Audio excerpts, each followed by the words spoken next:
Hello and welcome back. Today we are going to move to some historical context in Theban hegemony and the rise of Macedon. This is the really fast version, and I'm going to focus on Macedonian changes to the hoplite phalanx and the ways that their tactics upgraded the phalanx and created a military system that was the gold standard for professional militaries right on into the next few centuries. It's not until Rome does some creative troubleshooting that we get a real competitor for this model of armies. We are now looking at a map before Macedon begins to make inroads into the Greek mainland. So this is the Theban hegemony. As Athens fell and Sparta stepped back a bit from the world stage in the wake of the Peloponnesian War, it was time for another city-state to rise to prominence, and in this case it was Thebes. Thebes had a semi-professional military force that included the Sacred Band, which was a group of fighting men who lived and worked in their military unit, and they were very tight for many reasons, primarily though because it was composed of older men and their younger lovers. So they were all expected to be involved in romantic relationships with each other, and this made them extra motivated to perform well on the battlefield. The thought behind it was, if you're fighting with men who you're in love with and you're in an honor-shame culture, you're going to be extra motivated not to look bad in front of your boyfriend. So if you have that extra romantic motivation behind your battle performance, you're going to be less likely to retreat, you're going to take more risks, you're going to be your best self every day as you go out onto this battlefield. And this was one of several reasons why the Theban military was very successful during this period. And the Sacred Band was feared and respected right on up until the events of the next map here.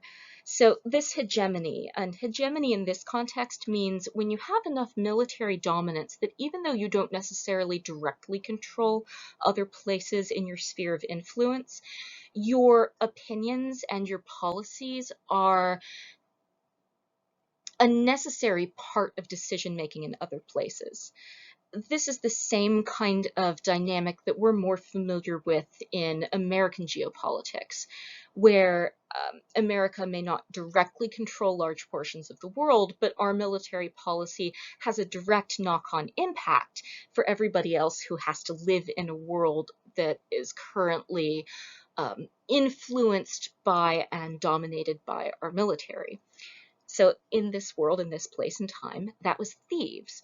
So Thebes had allied states directly around herself and was opposed by Athens and her allied states a bit. It didn't work out so well for Athens, but Thebes eventually was able to extend their influence everywhere, including deep into the Peloponnese, which Sparta wasn't too fond of. However, it was not to last, because Macedon was coming. So the area of ancient Macedonia is not the same thing as modern Macedonia. Ancient Macedonia is now what we call northern Greece. So Pella here is the capital of ancient Macedon, the home of the Macedonian kings. This was an area that had sided with Persia during the Persian invasions of Greece, but it's also an area where Greek was spoken, people identified as Greek, they participated in Greek religion and culture and society. So by the definition of Greek, they'd counted as Greek. But a lot of Greek city-states thought of Macedonians as, well, not really Greek, because they'd sided with Persia that one time, and therefore they weren't like really Greek. The idea of whether or not someone is really Greek is highly problematic for reasons we've gotten into in the past, right? Greek means a wide variety of things. So I tend to be very inclusive with my Greekness. That is, if people call themselves Greek, they're Greek. This for me includes Ionia, parts of Thrace, and also Macedon. So Macedon makes some changes to the hoplite phalanx and begins to experience military successes in the area immediately surrounding Macedon itself. So the plain of Thessaly and then into Thrace, which they won back from Persian control eventually. So by 342, Macedon had directly conquered most of the northern area of modern-day Greece. They had also begun to be highly influential in the policies of the nominally free Greek city-states.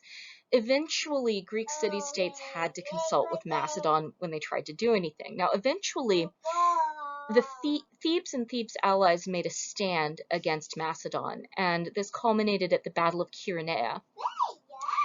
Chaeronea ended in tragedy for Thebes. The Macedonians not only wiped the floor with the Greek allies, but they killed to a man the Theban sacred band. And yes, Jims, you can still go see their grave at Chaeronea, which I've been. It's just sad. Poor dudes. They just wanted to impress their boyfriend. Sad. So, how did Macedon make this work? What was their secret? Let's explore.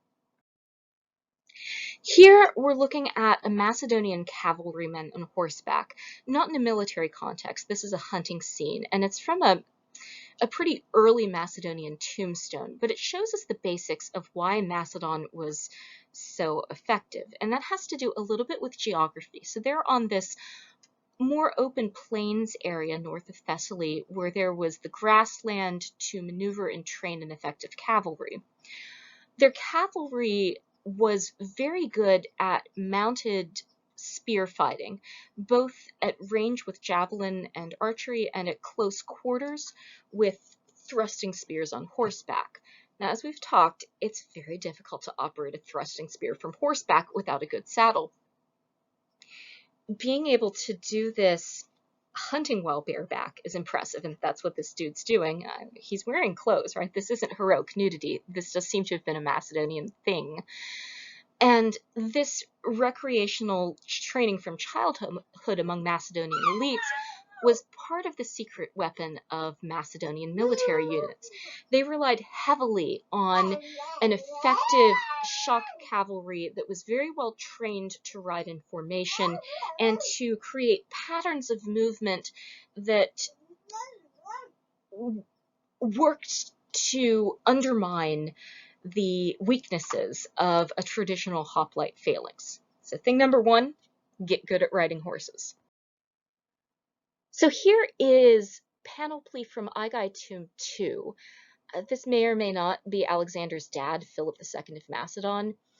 This is a scholarly feud that's been going back and forth for quite some time, but this is a royal grave in Alexander the Great's family's graveyard.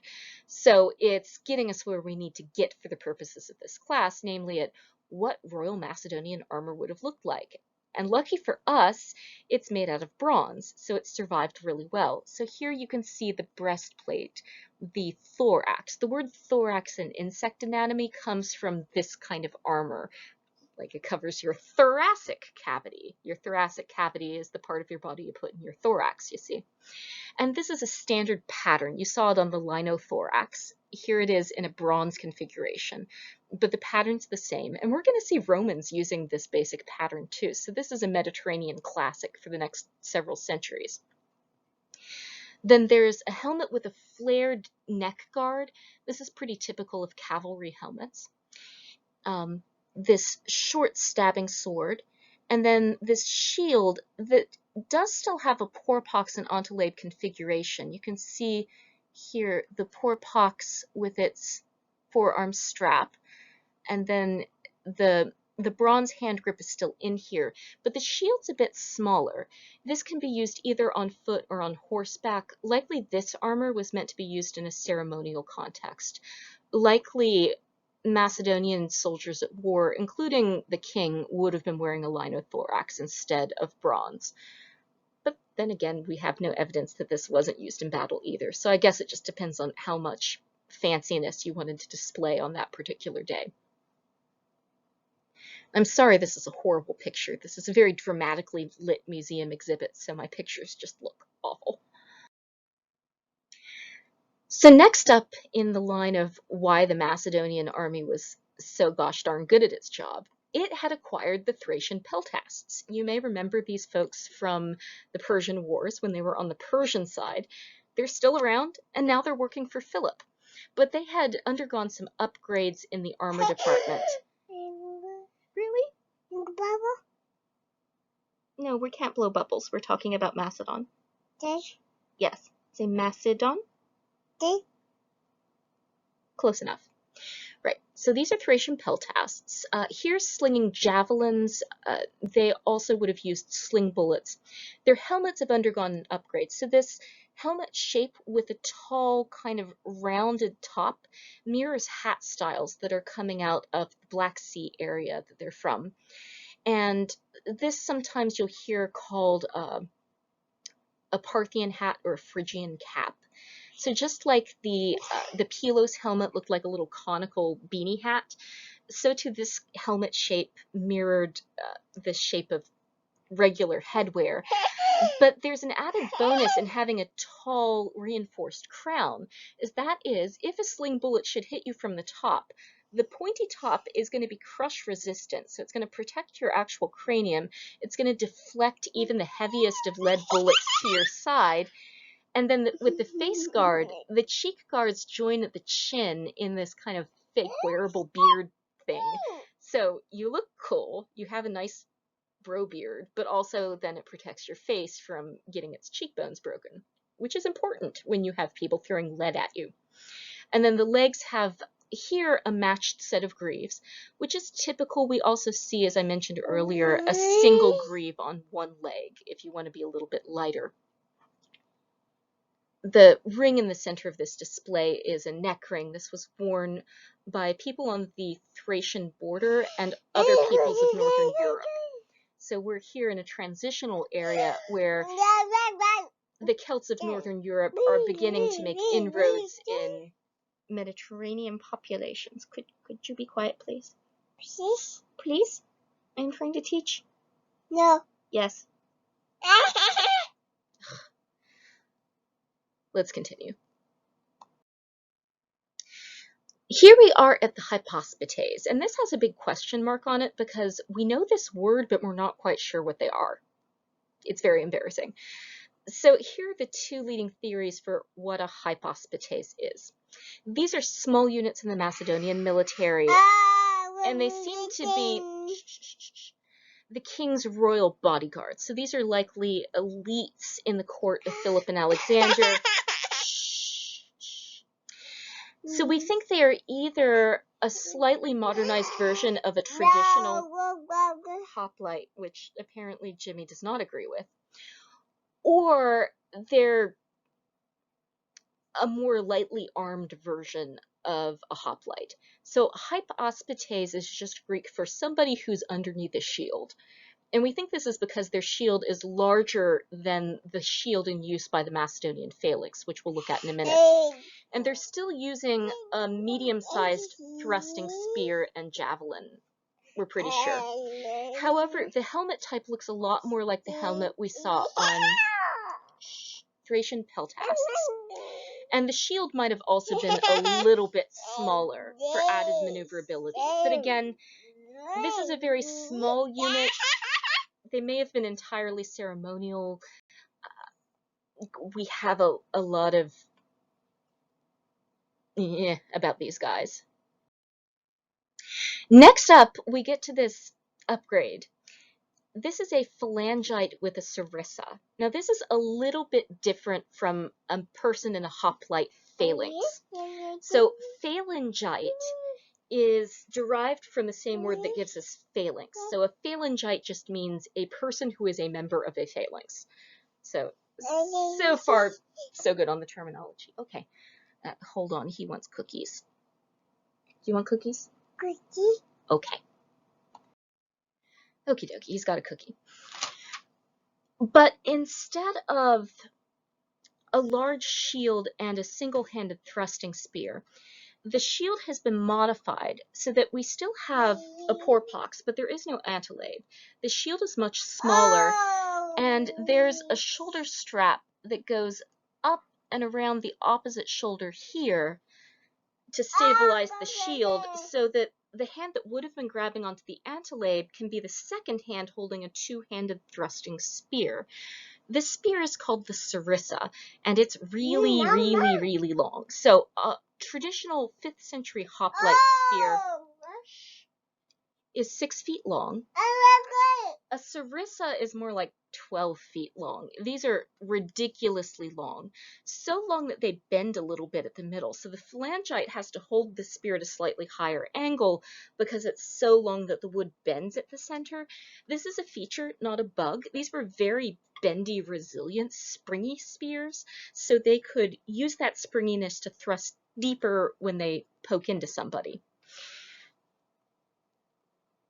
The armor is very similar to what we saw in the 5th century. There's the linothorax, greaves. The helmet is still this peaked top helmet as opposed to the Corinthian and Chalcidian helmets that we were seeing in the 5th century.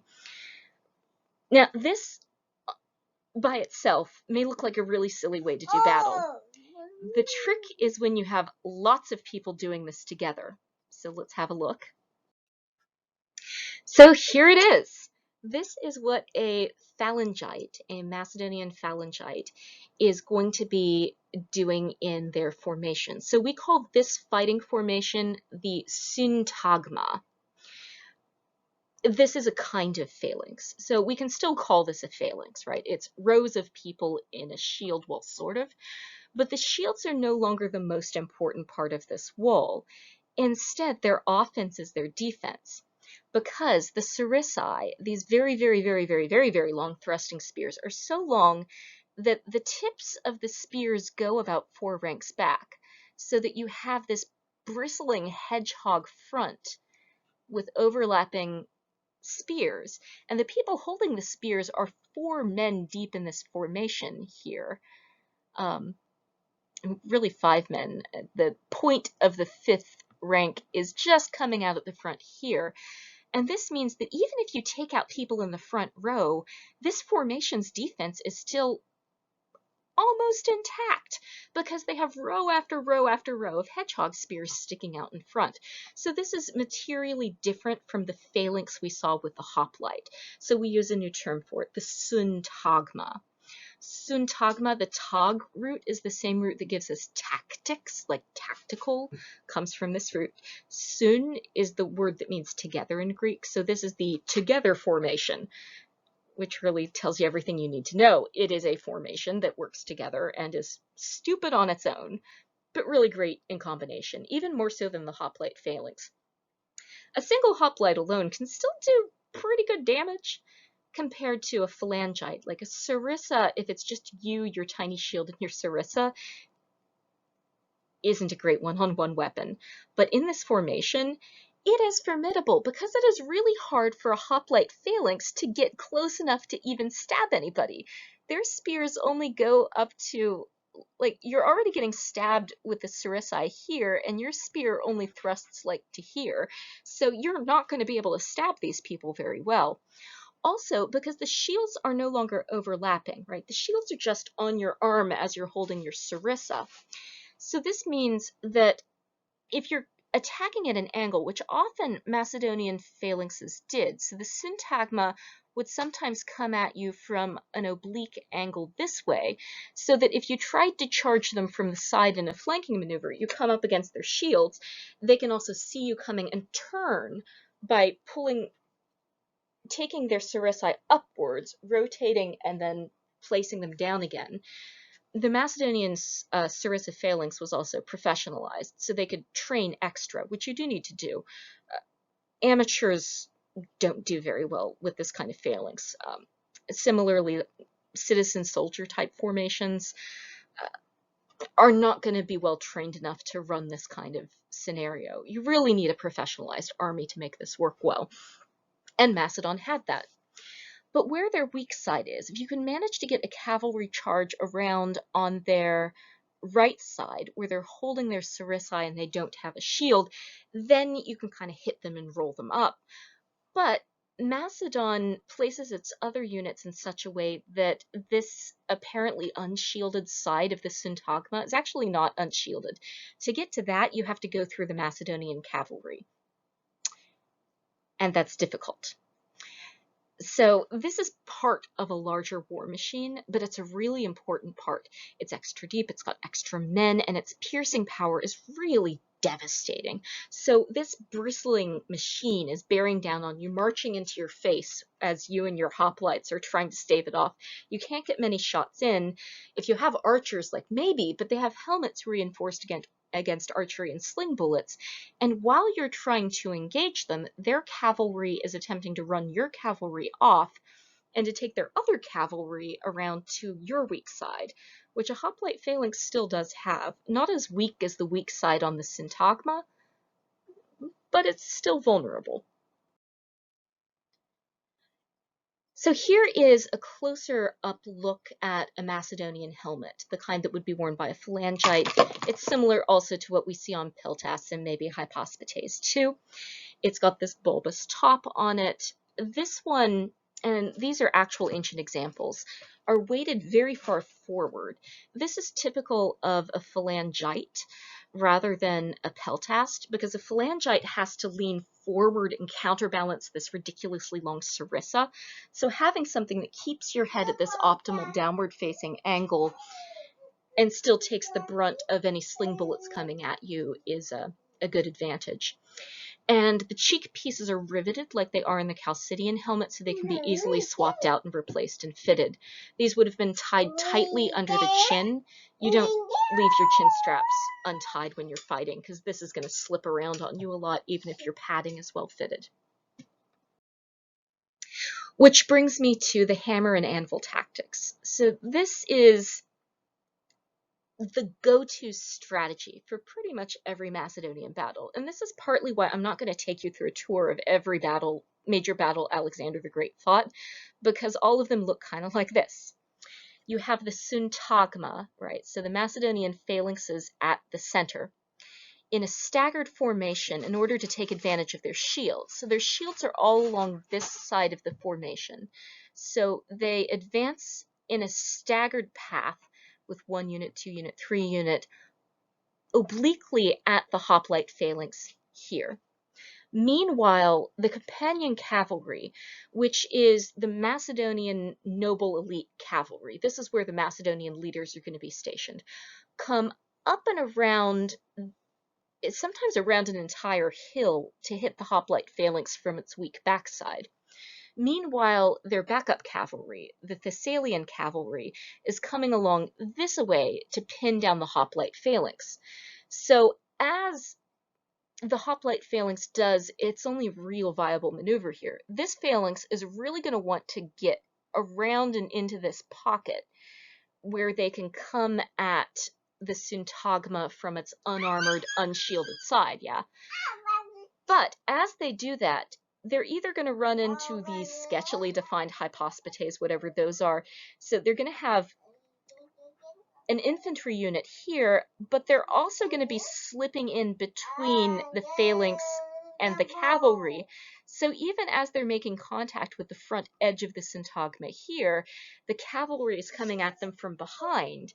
And as you may recall from the Persian Wars, the hoplite phalanx is incredibly vulnerable from behind. They're not well armored at the back. They can't turn around very easily. Their shields are all locked together. And the cavalry is now going to herd them, pushing them into the spears of the Syntagma.